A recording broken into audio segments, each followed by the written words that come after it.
Magandang araw po, welcome po sa aking channel, Love9 TV. Patalasasan po, meron po ba kayong mga properties na napapabayaan or non-performing assets? Plan nyo yung ibenta, pero wala kayong oras sa pagbibenta nito. Kung ito'y pagkakatiwala nyo po sa amin, tawag lang po kayo sa aking numero, usap po tayo, gawan ko po ng video for free. Yes, libre po, wala po kayong babayaran. Tutulungan pa namin kayong mabenta ang inyong property. Kami na po bala sa marketing, sa boosting or paid ads. Even sa tripping, hindi na po kayo mapapagod sa pag-entertain ng mga buyers. Kami na po bala sa lahat. Tawag lang po kayo. Nandito po tayo ngayon sa Imus, Cavite kung saan meron po tayong bagong video presentation. Isang 3-story building na malapit po ito sa SM Center, Imus. May lot area na 140 square meters. At tungkol naman sa dokumento nito, ito'y titulado, buhay po ang may-ari, kaya wala po kayong maging problema sa documentation o sa transfer ng title.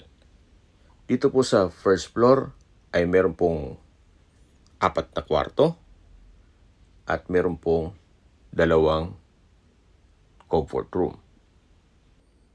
Meron din pong 6 na split type aircon. Marami po kayong pwedeng i-project dito. Pwede nyo pong gawing apartment. Kung may negosyo naman kayo, pwedeng gawing warehouse sa taas, then dito sa baba, opisina. Ito po yung hagdan kung saan ito yung naka-concrete staircase. At aakyat po tayo para masilip natin yung second floor. Ito po yung hallway. Malaki naman ang espasyo, naka-tile flooring. At dito po sa second floor ay meron pong 3 kwarto o 3 rooms. Then, meron pong common comfort room. Yan yung papunta sa ground floor. Samahan niyo po ako. Akyat po tayo. So, ito naman po yung papunta sa third floor.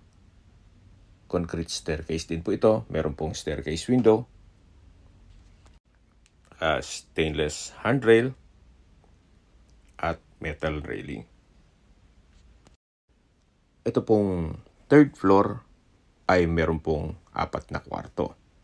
Ito po yung hallway, naka-tile flooring, at napakalaki po ng espasyo dito. Habang pinagmamasdan niyo po ito, summarize ko lang po sa mga nag-skip ng video. Ito pong 3-story building ay nasa Imus, Cavite. Malapit po sa SM Center, Imus. Sa first floor po ay may 4 rooms with 2 comfort room. Sa second floor ay 3 rooms with 1 comfort room. At dito po sa third floor ay meron pong 4 na kwarto o 4 rooms. Nasa loob po ito ng isang guarded subdivision at flood-free area. Sa distance, location at travel time portion na po tayo. Mula po sa SM Center Imus, ang distance is 1.3 kilometers at ang travel time is 5 minutes. Mula naman po sa Lumina Point Mall, ang distance is 3.8 kilometers at ang travel time is 19 minutes. Mula naman po sa Cavitex, Cavite Toll Plaza, ang distance is 4.5 kilometers at ang travel time is 16 minutes. Mula naman po sa Hospital ng Imus, ang distance is 4.2 kilometers at ang travel time is 14 minutes. Yan yung laging binabagit sa inyo na dapat nyo i-consider sa paghanap ng property, yung meron po malapit na hospital. Hindi ko naman po sinasabing sakitin kayo. Yan naman po ay for emergency purpose lang naman. At mula naman po sa SM Bacoor, ang distance is 6.8 kilometers at ang travel time is 24 minutes. Mula naman po sa airport, ang distance is 20 kilometers at ang travel time is 37 minutes. Sa presyo na po tayo, binebenta po ito ni owner sa halagang 7.9 million pesos. Kung may mga katanungan po kayo, tawag lang po kayo sa aking numero. At sa mga kababayan naman natin nasa ibang bansa, meron pa akong Telegram. Sa mga iPhone user man, may iMessage. Meron din pong Imo, Skype, Viber at WhatsApp.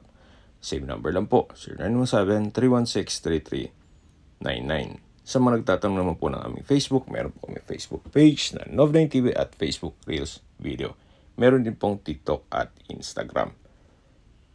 May ibang YouTube channel po kami na The Love9 TV channel at Love9 TV Listings. Sana po naibigyan nyo ang video presentation. Paki-like and subscribe na lang po sa aking channel para ma-update din po kayo sa aking future listings. Kung sakali po hanap niyo mas malaking sukat na lupa, meron din po kami ibang listings na pwede niyong pagpilian. Huwag po kayong mag-atubiling tumawag sa amin, then let us know your budget para malaman namin kung anong property pwede naming i-alok sa inyo. Sa lahat pong viewers, subscriber at nagtiwala po sa amin, salamat po sa suporta. Ingat po kayo lagi at inyong pamilya. Maraming salamat po.